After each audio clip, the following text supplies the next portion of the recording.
Capítulo 2. Minha mãe, Anian, e meu pai, o dia. As lembranças que tenho de minha Anian e de meu dia sempre estão ligadas ao trabalho árduo. O dia, quase toda manhã, se levantava antes das 5h30. Isso quer dizer que Anian tinha de se levantar ainda mais cedo para preparar a primeira refeição dele.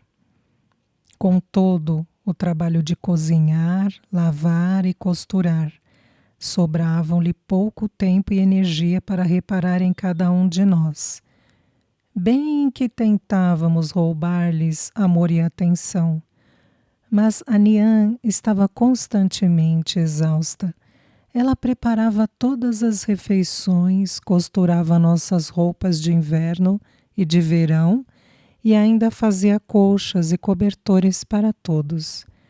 A roupa era lavada em um córrego que ficava a uns 20 minutos de caminhada rumo ao sul, ou em um açude cerca de meia hora em direção à colina do norte.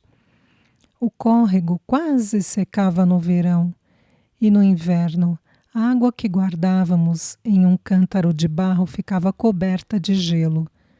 No entanto, era a única que tínhamos para lavar louças e roupas. Era preciso muito cuidado para não ficarmos sem carvão para a cozinha e o aquecimento durante o inverno.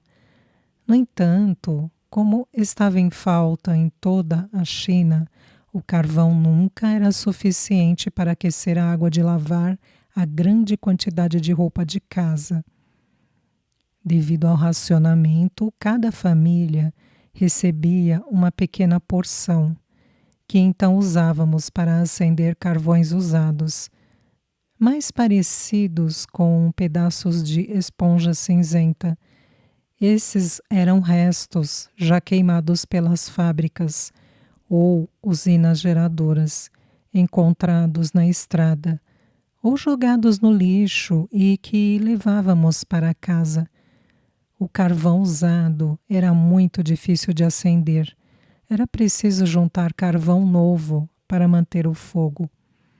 Com o dispositivo de ventilação Foley que havia na cozinha, Anian acendia primeiro algumas folhas secas que recolhia durante o verão e deixava guardadas. O fogo podia demorar até 15 minutos para pegar. Em dias de vento, a fumaça se espalhava pela casa e todos acordávamos tossindo. Sempre procurávamos guardar a pequena porção de carvão que nos cabia para o aquecimento durante o inverno. A temperatura em Qingdao podia chegar a 5 graus negativos. Muitas vezes fazia mais frio dentro de casa do que fora. Para que o carvão durasse mais, misturávamos um pouco de terra. Aquecer a água de lavar roupa seria um luxo impensável. Ainda assim, nossas roupas remendadas estavam sempre limpas. Anian tinha muito orgulho de mostrar como seus 7 filhos eram bem cuidados. A vida dos meus pais era difícil em todos os aspectos. Tínhamos até mesmo de dormir na mesma cama. Jin, Trin e eu dormimos com eles até eu completar 11 anos. Para cabermos nós 4 era preciso alternar, um com a cabeça na cabeceira, o outro com a cabeça no lado oposto da cama. Eu detestava sentir o cheiro dos pés do meu irmão bem junto do rosto. E ele deve ter me detestado mais ainda, já que eu era maior. Às vezes ele puxava a coberta toda e eu tinha de puxá-la de volta. Mas eu gostava de dormir com meus pais, eu me sentia seguro. Muitas vezes tentei adivinhar por que de manhã Anian sempre encontrava seus grampos de cabelo no lugar onde o dia dormia. O que fariam eles enquanto nós dormíamos? Cheguei a tentar me manter acordado para ver se descobria o segredo, mas nunca consegui. Eu raramente via a Niang sorrir, mas quando isso acontecia, meu coração se abria como uma flor de lótus. Daria tudo por um sorriso dela. Às vezes, do meu jeito ingênuo, tentava alegrá-la contando histórias. Certa vez, quando eu era ainda bem pequeno, meu segundo irmão fez um trabalho para alguém na vila. Recebendo como pagamento uma cabritinha, pusemos todas as nossas esperanças naquele animal, acreditando que pudesse crescer e produzir leite, o que nos daria algum dinheiro. E gostava muito da cabrita. Todos os dias eu a levava para pastar ou recolher grama para alimentá-la. Um dia, passando sob a janela do nosso quarto principal, escutei uma das amigas da Nian dizendo a ela: ouvi dizer que existe um tipo raro e especial de cabra que, ao espirrar, expele um verme capaz de curar algumas doenças raras. O governo de Pequim paga um bom dinheiro por um desses vermes. Poucos dias depois, eu ia levar a cabrita para pastar antes do pôr do sol e a Nian disse: olhe só que bicho magro. Você acha que alguém em seu juízo perfeito entregaria uma cabra que desse leite? Eu sabia que ela estava irritada pelo desespero de não termos o que comer naquele dia. Tentei pensar em algo que a deixasse mais animada e de repente me lembrei da história da cabra. Com a expressão mais inocente, disse: Nian, outro dia eu vi nossa cabrita espirrar um verme.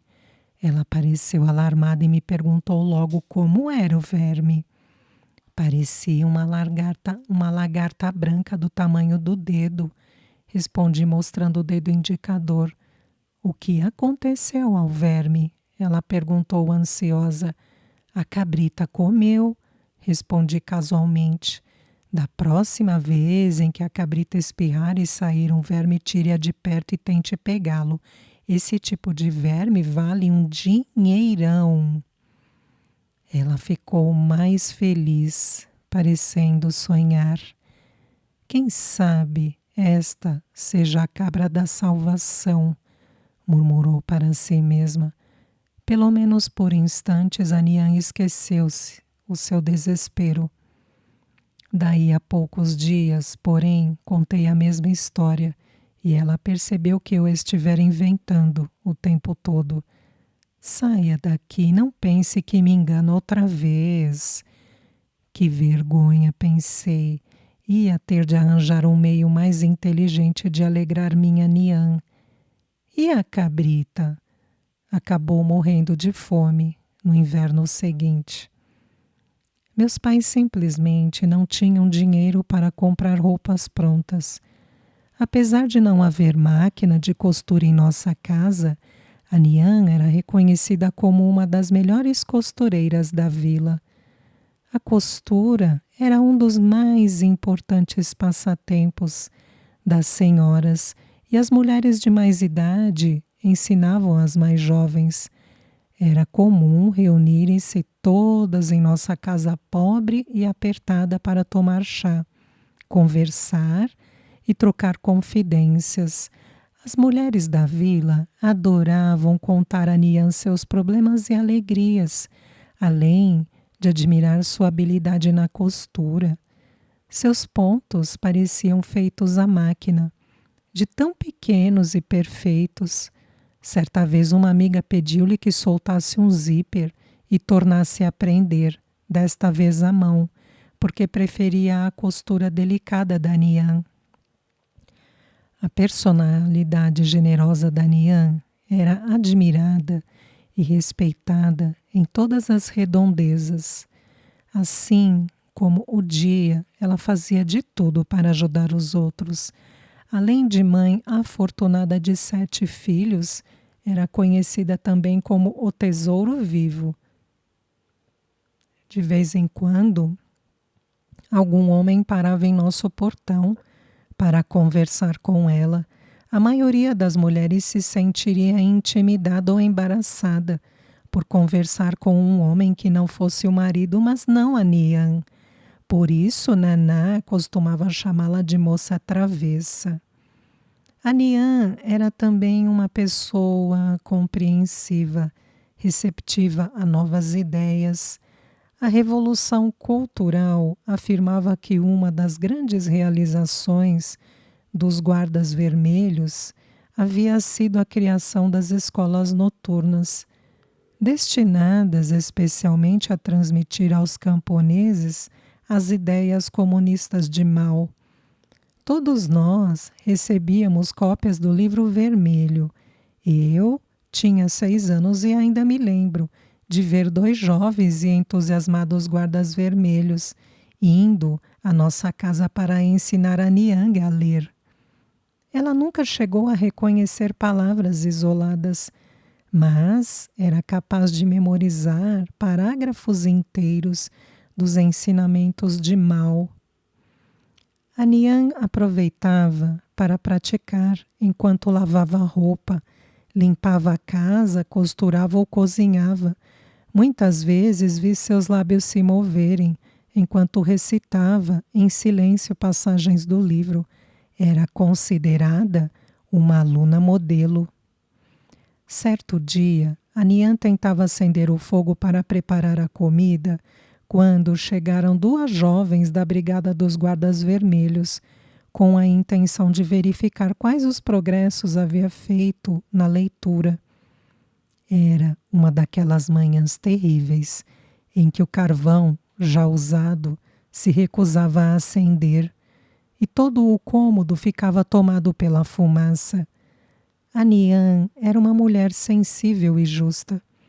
Delicadamente explicou às moças que não tinha tempo para atendê-las naquele momento e que voltassem outro dia. Assim, as 2 se foram. Ela juntou novamente o carvão e me pediu que operasse a ventilação para mais uma vez tentar acender. No entanto, quando ia começar a cozinhar, as 2 voltaram, insistindo que era preciso verificar se a Nian compreender os ensinamentos do livro vermelho de Mao. Segundo disseram, tinham de entregar um relatório ao líder do grupo ainda aquela noite. Vi que a Nian foi ficando zangada. Em determinado momento ela pediu que eu me afastasse e convidou uma das moças a tomar o meu lugar na operação do fole. A segunda pediu que assumisse a tarefa de preparar a comida. As 2 se entreolharam confusas. A Nian tinha perdido a paciência. Eu poderia passar os dias inteiros, por todo o tempo que me resta de vida, decorando os ensinamentos do presidente Mao. Mas quem vai arrumar, limpar e cozinhar? Quem vai dar banho nos meus filhos, costurar as roupas deles, preparar para a família 3 refeições por dia, todo santo dia? Quem vai fazer mágica para conseguir cozinhar? Você pensa que as palavras do presidente Mao enchem barriga? Se vocês vierem aqui todos os dias para me ajudar com todas essas tarefas, eu aprendo o que quer que queiram me ensinar e muito mais. As 2 foram embora sem graça. Naquela noite a Nian contou ao dia o que tinha dito às moças. Ele sorriu apenas. Aquele foi o fim da aventura educacional da Nian. As 2 moças nunca mais voltaram à nossa casa. Completei 8 anos quando o trabalho árduo e a pobreza começavam a vencer a resistência da Nian, por mais forte que ela fosse. Certa manhã, levantou-se dizendo que sentia tonteiras e dor de cabeça e não quis comer. Eu e Jintrin, meu irmão mais novo, ficamos em casa, fazendo-lhe companhia. Havia muita roupa para lavar, mas a água armazenada estava congelada. Então, ela colocou toda a roupa suja em uma bacia de barro e, carregando sob o outro braço a pesada tábua de lavar, se encaminhou para o açude, que ficava na direção da alta colina do norte. Eu sabia que ela não estava bem e pedi que não fosse. Vou buscar água para que as roupas possam ser lavadas em casa, ofereci. Com tanto gelo, vai estar escorregadio em volta do poço. Você quer cair lá dentro e morrer? Tenho de cuidar dessas roupas, senão os seus irmãos irão para a escola amanhã imundos. Se eu não estiver de volta quando seu pai chegar em casa, peça a ele que vá até lá, para me ajudar a trazer as roupas. Ela disse com certa impaciência, encaminhando-se para a porta. 2 colegas foram à nossa casa e passamos a manhã brincando. Por volta do meio-dia, um vizinho veio correndo gritando: "Depressa! Sua Nian desmaiou no caminho de volta do açude." O dia ainda não havia chegado para o almoço. Às vezes ele precisava ficar até mais tarde para completar sua cota da manhã de carregamento de materiais. Por isso nem vinha almoçar. Naquele dia, porém, tinha dito que faria de tudo para ir à casa, porque sabia que a Nian não estava bem. Pedi aos meus colegas que tomassem conta de Dintrim e corri até a casa do quarto tio para ver se eu encontrava. A porta estava trancada. Corri à casa de outra vizinha, mas logo percebi que ela não poderia ajudar. Tinha os pés enfaixados. Como andaria naquela estrada acidentada? Levaria o dia todo para chegar. Fui a 2 outras casas, mas não encontrei quem ajudasse. Então saí em corrida desabalada em direção ao açude. As lágrimas me desciam pelo rosto. Tinha medo de não conseguir ajudar. Encontrei a Nian deitada na beira da estrada, tendo ao lado a bacia de barro quebrada em 1000 pedaços e as roupas lavadas espalhadas pela terra. Parecia tão pálida. Eu me atirei sobre ela e a sacudi violentamente. "Nian, Nian, acorde!" Gritei em pânico, com medo de que estivesse morta. Quando meu rosto tocou dela, senti o quanto estava quente. Ela continuava imóvel em meus braços. Minutos mais tarde, abriu os olhos lentamente e me perguntou com voz fraca: "Onde está o seu dia?" "Não chegou ainda." Respondi ainda assustado, mas com alívio por vê-la viva. Ela suspirou. "Onde estão os seus irmãos mais velhos?" "Ainda não chegaram da escola." Ela suspirou novamente. A situação parecia insolúvel. "Me ajude", pediu. Meus primeiros medos se confirmaram. Eu era pequeno demais para ajudar. Tomei-a pela mão, tentando fazê-la andar. Mas depois de alguns passos vacilantes, ela caiu ao chão novamente. Eu me sentia inútil. Queria ser grande e forte, o bastante para carregá-la. Em desespero, desatei a chorar. "Vou descansar um pouquinho aqui", ela disse. "Vá até a nossa casa e veja se o dia ou alguns dos seus irmãos já chegou." Corri para a casa, não havia ninguém. Corri em todas as direções em busca de ajuda, até que vi surgir um homem de meia idade pedalando uma bicicleta. "Ye, está com pressa?" Perguntei aos arrancos, as palavras como que disparadas por uma metralhadora. "Não muita, por quê?" Ele perguntou surpreso. Minha Nian desmaiou lá para os lados da colina do norte e não pode voltar para casa. Ajude, por favor, ela está morrendo. Por favor, eu lhe peço. Eu falava tão depressa e gaguejava tanto que o homem não entendeu e me pediu para repetir. Eu gaguejei mais ainda. Queria mostrar a ele meu coração aos pulos dentro do peito. Em desespero, comecei a bater os pés no chão. Aquilo ajudou o ritmo da minha fala e ele finalmente entendeu. Onde ela está? Perguntou. Apontei na direção da colina. Não se preocupe, deixe comigo. O homem subiu na bicicleta e pedalou o mais rápido possível. Fui correndo atrás. Ele chegou muito antes de mim, por isso quando o encontrei, ele já vinha de volta com minha Nian, ela imóvel, apoiada na garupa. Fui até o lugar onde ela havia caído para recolher as roupas. Como iria carregar tudo aquilo? Enrolei as mais compridas em torno do pescoço e dos braços e levei as pequenas junto do peito, sobre a tábua de lavar. As roupas enlameadas se tornaram extremamente pesadas e me fizeram parecer ter o dobro do tamanho. Mas como a volta para casa era descida, consegui levar tudo. Quando cheguei, encontrei minha quarta tia e outras mulheres aplicando toalhas molhadas com água fria sobre a testa da Nian.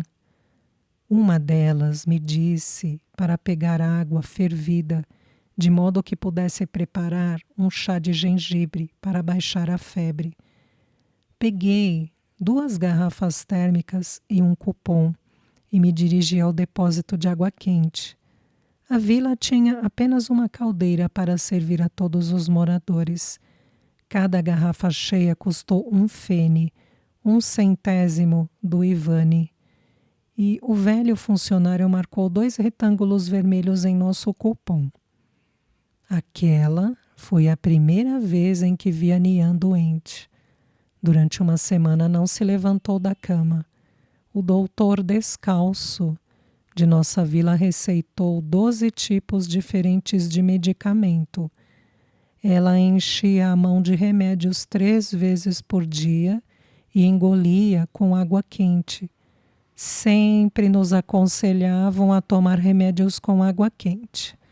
Os médicos descalços foram mais uma das invenções de Mao, um produto da Revolução Cultural. Eles deviam viver entre e como os camponeses. Como seus preciosos sapatos não teriam nenhuma utilidade nos caminhos enlameados, ficaram conhecidos como doutores descalços. No início da década de 70, diante de uma grave carência de médicos e enfermeiros na área rural, Mao ordenou aos hospitais e clínicas que treinassem o maior número possível desses profissionais e os enviassem para o campo. E acusava os profissionais de saúde de evitar as comunas e se recusar a conviver com os camponeses. Muita gente passou por um treinamento curto, leu o manual do médico descalço e foi qualificada. Apesar dos remédios do doutor descalço, porém a febre da Nian não cedia e ela continuava a ter desmaios. Seus lábios ficaram cobertos de bolhas. Ela perdeu peso e ficou com os olhos fundos. Muitas vezes coloquei minhas mãos sobre a janela congelada e depois sobre a testa da Nian para ver se a febre baixava. Naquela manhã, o dia teve de cozinhar, lavar, arrumar a casa e aprontar meus irmãos para a escola. Ele não tinha um só minuto para si. Levantava-se cedo, preparava o de jejum para nós, ia ao trabalho e voltava correndo para ver a Nian e nos preparar o almoço. O jantar sempre ficava pronto mais tarde do que o normal, porque ele tinha de completar a cota diária de trabalho antes de voltar para casa. A comida, feita por meu dia, era muito simples e, em geral, sem gosto, mas ninguém reclamava. Sabíamos que a doença da Nian era muito séria e o quanto estava sendo difícil para o dia. Eu tinha tanto medo de que ela morresse. Se eu não ficar boa, cuide do seu dia, ela disse. Talvez eu morra cedo, como a minha mãe. Todos na família, inclusive o pequeno Jintrin, de 5 anos, sabiam que deviam cuidar de si mesmos.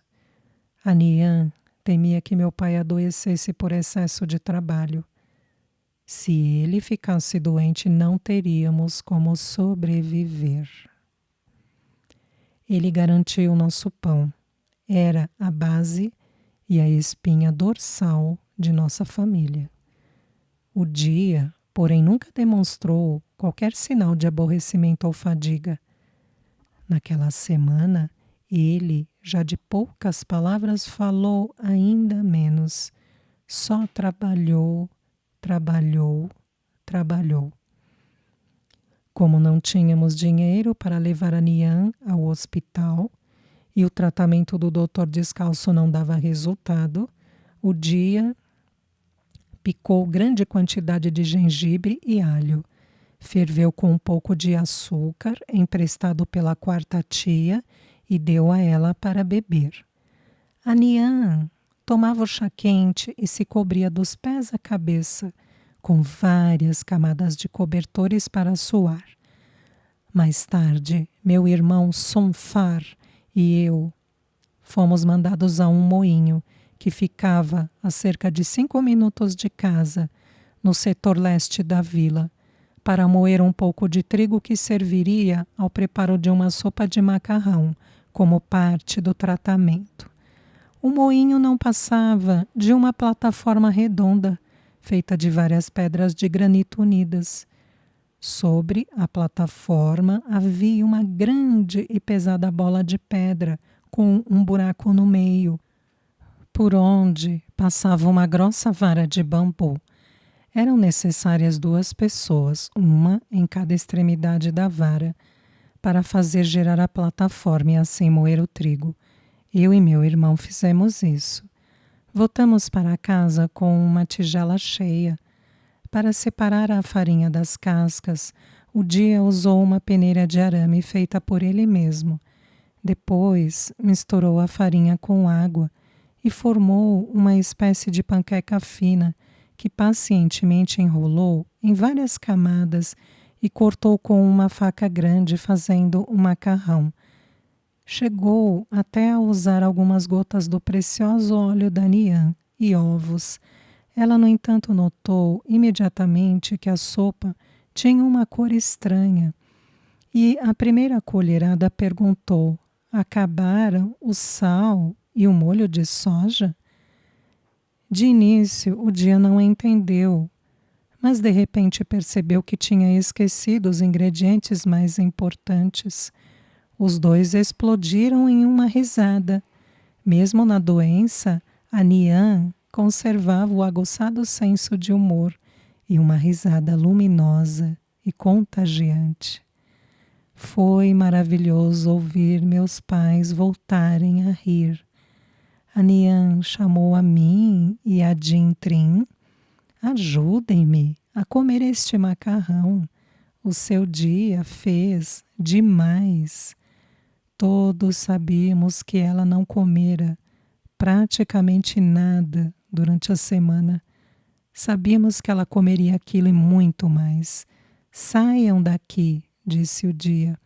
A sua Nian não vai comer o macarrão em paz enquanto vocês estiverem aqui. A Nian protestou, mas o dia nos levou delicadamente para fora do cômodo e a forçou a comer tudo. Nas manhãs seguintes, a Nian foi se recuperando sem nunca descobrir qual tinha sido a sua doença. As causas mais prováveis eram o cansaço e a má alimentação. Sua saúde nunca mais foi a mesma e de vez em quando voltava a sentir tonteiras. O dia queria que ela deixasse de trabalhar na plantação, mas Anian protestou com a firmeza que lhe era peculiar. Não posso me dar ao luxo de ficar em casa. O que você ganha não dá para sobrevivermos. Se só tivermos água para beber, ainda será melhor do que ver você se matar de trabalhar. A família também não sobrevive sem você. A realidade era que a família não podia mesmo sobreviver somente com o que Dia ganhava. E ele acabou concordando com a ideia de Anian trabalhar na plantação, mas só a metade do tempo. Todos os dias, menos aos domingos, o Dia montava em sua velha bicicleta para trabalhar na cidade de Laoshan. Passava uma boa meia hora pedalando. Ele tinha pago 10 yuanes por sua querida bicicleta de segunda mão, no mercado de objetos usados. Foi preciso fazer alguns reparos, mas ele, habilidoso, conseguia consertar qualquer coisa. Ele a considerava tão preciosa que não podíamos nem tocar nela. Em seu trabalho, o Dia tinha de carregar todo tipo de material pesado, enormes sacos de grãos, grandes pedras. Entre os 5 carregadores, ele era o mais alto e o mais forte, e por isso chamado para as cargas mais trabalhosas.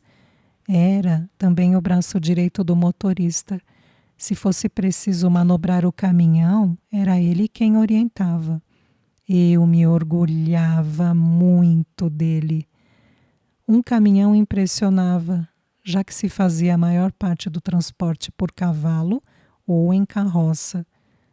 Seu trabalho era também considerado o mais bem pago da região, o que despertava inveja em muita gente. Ele recebia 35 yuanes por mês, o que correspondia a quase 4 dólares e 20 centes. Eu gostaria de um dia ser motorista de caminhão, mas no fundo do coração sabia que o meu destino, como o de centenas de milhões de outros, estava no campo como trabalhador. Naquele tempo, o Dia costumava chegar em casa depois das 19 horas. Às vezes, chegava tão cansado que Anian tinha de massageá-lo para que estivesse bem no dia seguinte. Pelo que me lembro, ele nunca faltou ao trabalho, ainda que não se sentisse bem. A não ser pelas poucas ocasiões em que o Dia teve um professor. Meus pais não foram à escola quando crianças e não sabiam ler. Ainda assim, à noite nos reuníamos para escutar as histórias e fábulas simples que o Dia nos contava. Nós sempre pedíamos mais. Eu e meus irmãos também tínhamos nossa versão da brincadeira de caça-palavras. Um deles escolhia uma palavra em um dos jornais colados nas paredes e no teto, e quem a encontrasse primeiro seria o próximo a escolher. Às vezes levávamos dias para descobrir.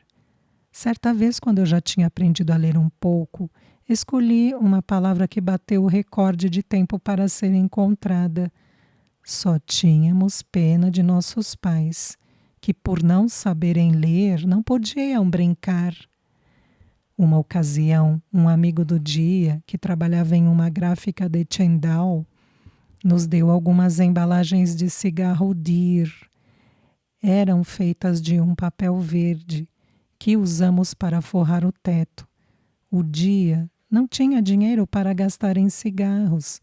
No máximo, conseguia fumar com um cachimbo de madeira, que enchia de fumo barato. Ainda assim, brincava com os amigos, dizendo que para sentir o prazer dos cigarros Dir, bastava olhar para o teto.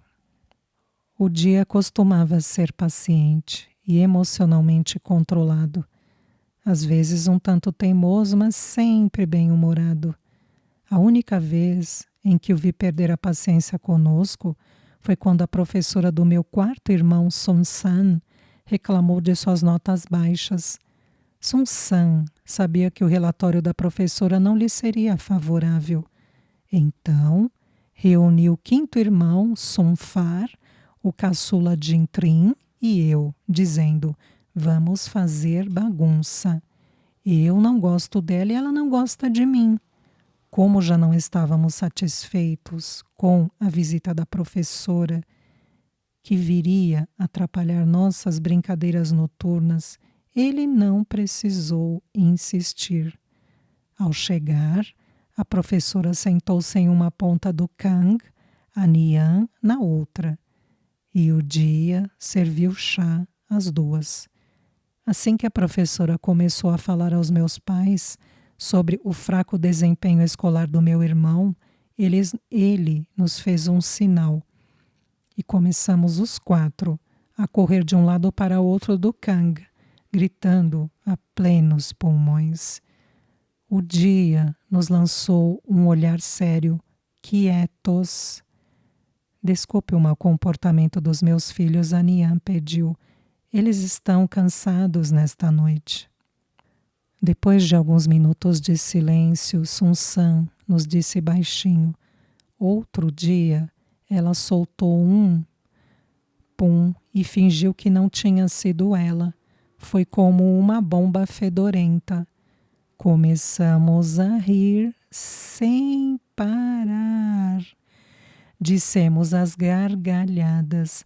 A professora fingiu não ouvir, mas nossos pais ficaram muito sem graça. Como sempre, o Dia deixou a parte do discurso para a Nian. Se continuarem com essa bagunça, vão se ver comigo, ameaçou. E, virando-se para a professora, continuou: sinto muito. Não vejo a hora de mandar esses garotos para a escola, para aprender boas maneiras com a senhora, mas por enquanto são muito pequenos. Não são somente os seus, a professora respondeu. Todos os meninos são assim. Não sei como dar conta de cuidar de tantos. Alguns minutos mais tarde, esbarrei na xícara da professora e derramei chá em suas roupas. Parecíamos 3 animais selvagens. Chegamos a quebrar um dos tijolos que sustentavam o Kang, de tanto pular como macacos. Meus pais continuavam nos advertindo e se desculpando. A professora, enfim, cansou-se de tanto desrespeito e se despediu. Tenho de ir agora. Ainda vou visitar outras famílias nesta noite. Ela lançou um olhar reprovador em nossa direção. Completamente fora de controle, sentimos-nos vitoriosos. Meus pais continuaram a se desculpar, enquanto acompanhavam a professora até a porta, convidando-a a voltar outras vezes. Assim que a professora se foi, a Nian se voltou para o Dia e exigiu: tranque a porta. Dê um jeito nesses selvagens. Não posso acreditar no que eles fizeram. Como o Jin-trin começou a chorar, ela o tirou de cima do Kang. Este ainda é muito pequeno para entender, não é culpa dele. Cuide só dos maiores. Vamos ver se eles fazem de novo. O Dia entrou no cômodo pisando o chão com força, trazendo na mão um cabo de vassoura e fechou a porta. Eu nunca o tinha visto tão zangado. Para os padrões chineses, ele era um homem alto. Uma visão apavorante para crianças. Tinha uma expressão ameaçadora, além do cabo de vassoura que agitava em nossa direção, e gritou: vamos ver se vocês têm coragem de fazer de novo. Ele nos bateu com o cabo de vassoura com tanta força que tive vontade de abrir um buraco no chão e me esconder.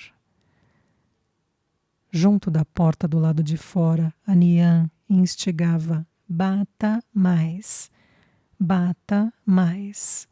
Nós gritávamos sem parar: não vamos fazer mais, não vamos fazer mais. Nós prometemos. Gritamos tão alto que alguns vizinhos ouviram e foram bater à porta, pedindo demência por nós. Quando a Nian explicou o que tinha acontecido, deixaram o caso por conta dos nossos pais. A cabeça da Nian aparecia e desaparecia pela porta entreaberta. Bata mais. Ensine a eles. Vamos ver se fazem de novo. Achei estranho a cabeça da Nian aparecer e desaparecer daquele jeito. Mais tarde soubemos que estávamos tão engraçados que ela aproveitava os momentos em que ficava fora da nossa vista para rir. Mas não deixou de fingir que estava zangada para que víssemos que concordava com o dia. O caso nos fez aprender: nunca mais nos comportamos daquele jeito.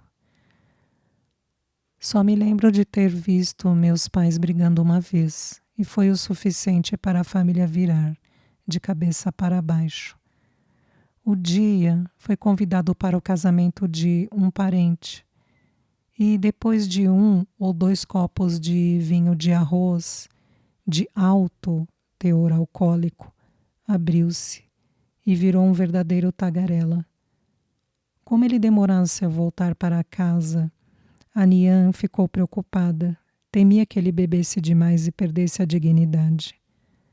Várias vezes ela mandou um de nós ir buscá-lo, mas a resposta dele era sempre a mesma: já vou. Finalmente, ela mandou que os 3 filhos mais novos o trouxessem. Via-se que ele tinha bebido bastante. E chegou em casa zangado, dizendo ter passado vergonha diante de parentes, amigos e vizinhos. De início, eles discutiram em voz baixa, mas nenhum dos dois recuava e foram se alterando, até chegar a uma verdadeira gritaria. Fiquei tão assustado com a raiva que percebi em suas vozes que corri para a casa de Naná, vizinha a nossa. Ela me acompanhou andando com dificuldade por causa dos pés enfaixados e gritou para o dia, chamando-o pelo apelido: Jinji, Jinji, o que pensa que está fazendo? Pare com isso. Vai envergonhar o nome dos Li. Naná gostava muito da nora e do filho mais novo. Pelo grande respeito que tinham por ela, meus pais interromperam a discussão, mas ainda trocaram farpas durante a semana toda. Naqueles dias, embora a casa fosse pequena e tivessem de dormir na mesma cama, os dois se recusaram até mesmo a olhar um para o outro. Dava para ver como estavam tristes, mas ninguém sabia o que fazer. O dia levantava ainda mais cedo e saía de casa em jejum. A atmosfera estava tensa e todos nos comportamos muito bem para não piorar a situação. Os mais velhos tomando conta dos mais novos. A bondosa Naná ficou preocupada conosco e tentou ajudar, agindo como mediadora, mas em vão. Não posso acreditar que tenha um filho e uma nora tão teimosos. É inútil, é inútil. Durante o dia, a Nian chorava por qualquer coisinha e seus olhos chegavam a ficar inchados. Com a vida já bastante difícil, a situação só aumentava sua tristeza. Eu sempre perguntava o que poderia fazer para ajudar, mas ela só me olhava e balançava a cabeça. Se ao menos você pudesse ajudar. Certa vez a Nian caiu ao chão soluçando. Corri para ela e a abracei o mais forte que pude, tentando limpar suas lágrimas com os meus dedinhos sujos. Ela afastou minha mão delicadamente, Sentou-me em seu colo e me abraçou. Senti seu calor invadir o meu corpo. Por alguns momentos, não houve palavras, apenas soluços. Desejei que nosso abraço lhe transmitisse conforto, pelo menos por aquele dia. Meu destino é não ter sorte. Nasci pobre e vou morrer mais pobre ainda. Vou ter vida curta como minha Nian. Prometa que vai queimar bastante incenso e dinheiro por mim quando eu me for. Pare, Nian, não diga isso. Chorando, coloquei minha mãozinha sobre sua boca. Não eram apenas meus olhos que choravam, mas também o coração. Estava tomado pela tristeza. Não queria que a Nian me abandonasse, nunca. A ideia de perdê-la me deixou imensamente triste. Vê-la feliz era só o que eu queria. Desejava ter poderes mágicos para dar a ela uma vida feliz. Mas, se meus pais não conseguiam resolver suas diferenças, que poderia eu fazer? Eu era apenas um garotinho. Até que tive uma ideia.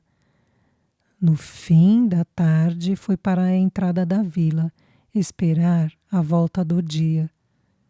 Escureceu e eu lá, esperando. Ele havia deixado o trabalho mais tarde e se surpreendeu ao me ver. Antes que perguntasse qualquer coisa, eu disse: a Nian está preocupada e me mandou esperá-lo. Claro que não era verdade, mas eu queria que ele soubesse que ela o amava e se preocupava com ele. Sem dizer uma palavra, ele me fez sentar no banco de trás da bicicleta e pedalou calado até chegar em casa.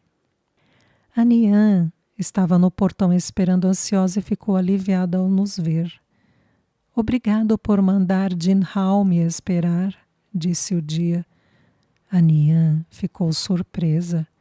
Olhou para ele, olhou para mim e de repente compreendeu o que eu tinha feito. Ela me tirou da bicicleta e me deu um abraço tão forte que senti os ossos estalarem. Com um misto de sorriso e lágrimas, disse: seu diabinho esperto, seu diabinho esperto. O dia não entendeu nada. O que aconteceu? Eu não mandei buscar você coisa nenhuma. Ora, se eu ia fazer isso, foi tudo ideia dele, disse ela com sua risada contagiante. Bem que eu estranhei você não ter mandado um dos mais velhos, respondeu o dia com um de seus raros sorrisos. Mas vamos lá, porque estou morrendo de fome. E o que tem para jantar? Vento noroeste, provocou rindo a Nian. Ao fim de uma semana, meus pais finalmente voltaram a se falar. Na manhã seguinte, a Nian novamente procurava seus grampos de cabelo na cabeceira do dia.